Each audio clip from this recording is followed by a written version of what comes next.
Para você ligado e sintonizado aqui na TV Assembleia, seja muito bem-vindo. Começa agora o programa Entrevista. Nosso convidado é Alexandre Azevedo, ele que é assessor do Tribunal Regional Eleitoral e também professor de Direito Eleitoral. Professor, muito obrigado pela presença mais uma vez aqui nos estúdios da TV Assembleia. A gente vai repercutir com o professor Alexandre Azevedo esse crime que aconteceu na cidade de Itumbiara na quarta-feira passada, onde o candidato a prefeito Zé Gomes da Rocha acabou sendo assassinado. O vice-governador do estado, José Elton de Figueiredo Júnior, que acumula a Secretaria de Estado da Segurança Pública, também foi alvejado, assim como um advogado da cidade, Célio Rezende. Engraçado que as eleições em Goiás pareciam razoavelmente tranquilas, era isso ou não? Na verdade, as eleições no estado de Goiás, mais para o interior, né, principalmente as eleições municipais, elas sempre tiveram alguns probleminhas, algumas brigas, né, região do entorno, alguma cidade um pouco mais distante, né, sempre a gente ouvia falar de conflitos, às vezes era um candidato morrendo, quando já tivemos também em Águas Lindas, né, em Niquelândia mesmo, mas algo dessa magnitude é a primeira vez, né, que acontece. É uma região, né, o povo mais pacato. E interessante ver, Murilo, como que a eleição transforma, né, as pessoas, as paixões acirradas demais. É muito parecida a política com o futebol, não é? Nesse ponto, sim, é bastante parecido. Uma pessoa que é pacata, né, que no seu normal, por assim dizer, não machucaria uma mosca que seja, e de repente capaz de, numa disputa ali, matar o semelhante. E aí, assim, já né, tomando um cuidado que a gente não sabe ainda a motivação mesmo, né? Teve essa motivação política ou foi outro motivo?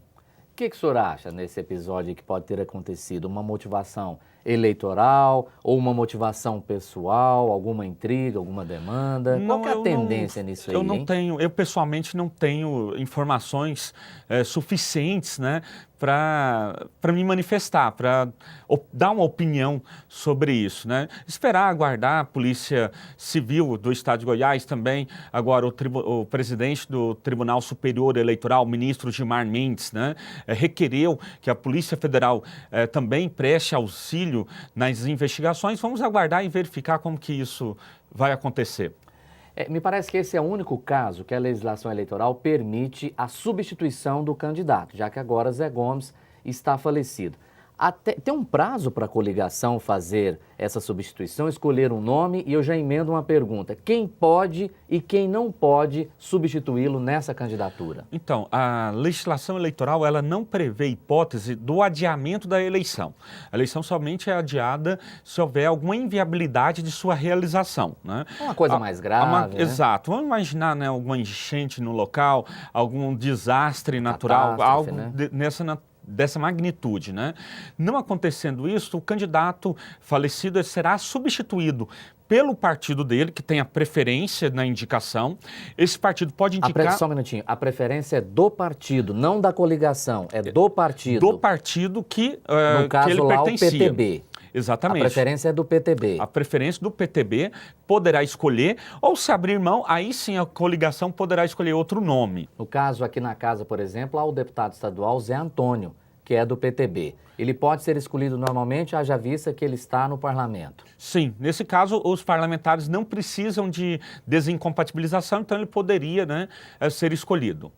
Outra coisa também é que domingo, quando o eleitor de Itumbiara for às urnas, quando ele digitar o número do PTB, que é o 14, vai aparecer ainda a imagem de Zé Gomes da Rocha, não é isso? Exatamente, né? Isso acontece porque o sistema já está lacrado, já está fechado, e havendo essa substituição assim em cima da hora, não há tempo hábil para a modificação, então pode ser que o candidato substituto concorra, né, com o nome do candidato José Gomes, nome e número dele.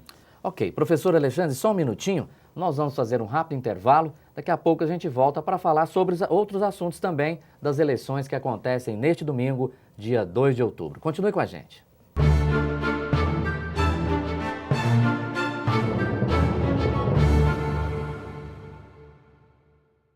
A violência contra a mulher traz marcas nada animadoras.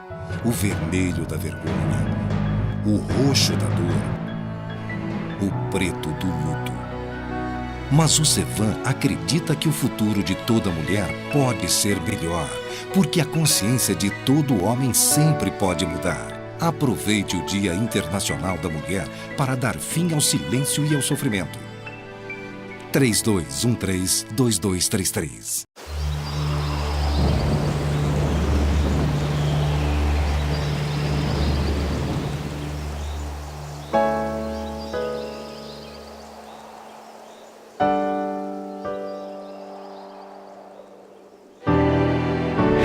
Ligue 141. CVV, a linha da vida.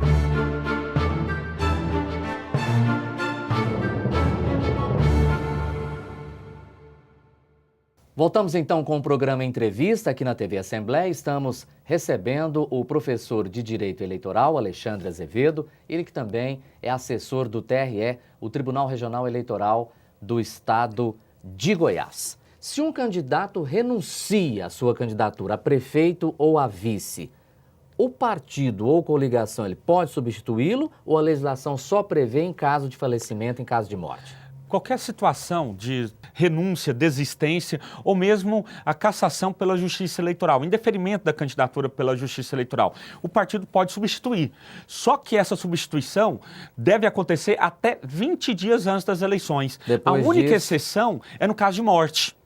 Então, nesse período de 20 dias antes das eleições, só pode haver a substituição em caso de morte. Ou seja, qualquer candidato a vice-prefeito, por exemplo, em qualquer município do Brasil, se ele renunciar à candidatura, vai o prefeito ser um candidato a vice?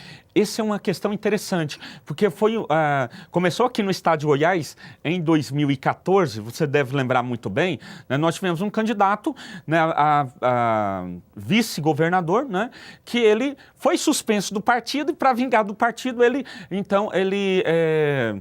renunciou a candidatura de vice. E já tinha passado o prazo de 20 dias das eleições. Foi bem na véspera, né? Quase ali nas vésperas, né? Era o vice do então candidato Antônio Gomide. Isso. E aí o que aconteceu? Na época eu fui muito hostilizado, muito criticado, porque eu falei exatamente o que a lei determinava. Eu falei, olha, nesse caso a candidatura do Antônio Gomide está prejudicada porque ele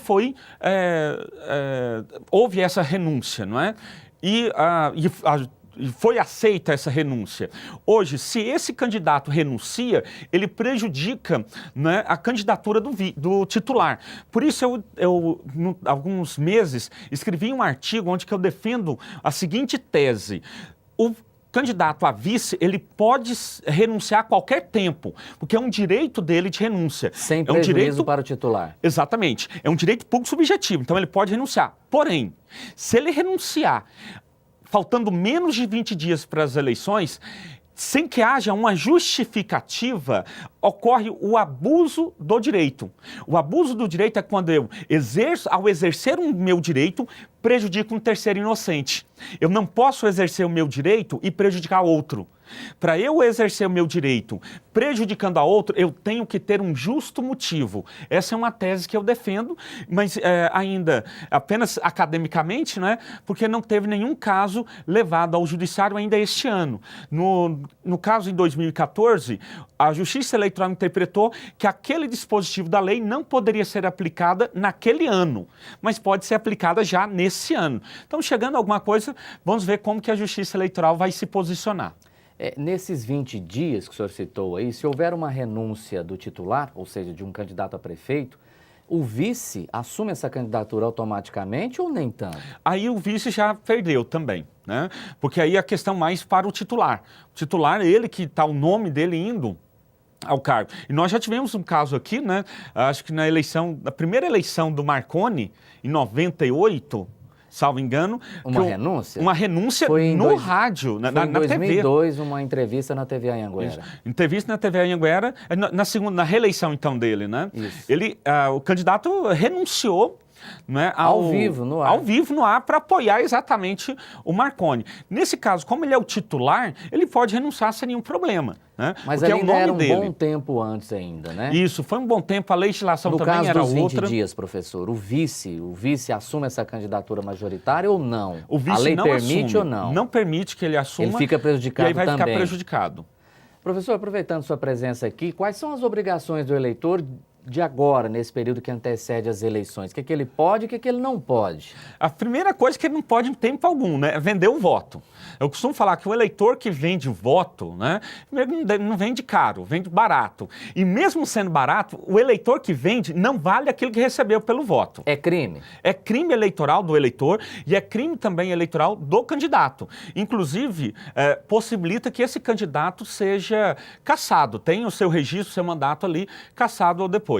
E venda de voto, muita gente imagina que é apenas dinheiro, mas não é apenas isso não, né? Não, pode ser por um cargo público, pode ser por alguma benesse qualquer que não seja o dinheiro, né? Tudo isso aí pode ocasionar, né, a compra e venda do voto. Essa questão do impedimento da prisão até a véspera ou até o dia da eleição.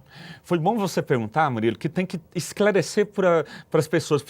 É um absurdo não poder prender a pessoa. Primeiro é o seguinte, o que não se permite é a prisão preventiva, né? A chamada prisão cautelar do eleitor. Mas a prisão em flagrante, o eleitor que está cometendo um crime pode ser preso, né? Então, em flagrante delito pode ser preso e também por decisão penal condenatória transitada em julgado, prisão definitiva, também poderá ser preso, tá ok? O que não pode ter é a prisão cautelar desse eleitor. Essa realmente não pode acontecer.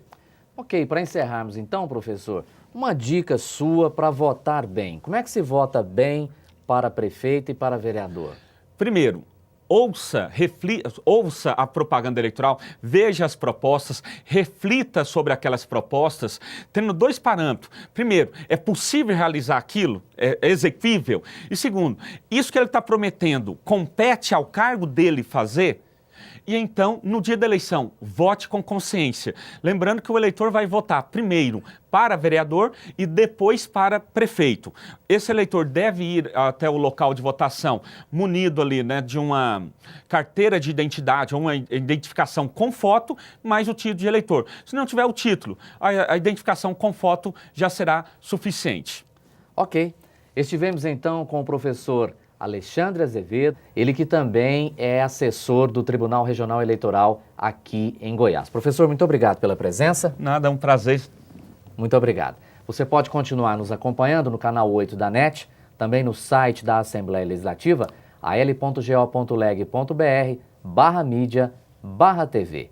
Muito obrigado por sua audiência e um grande abraço.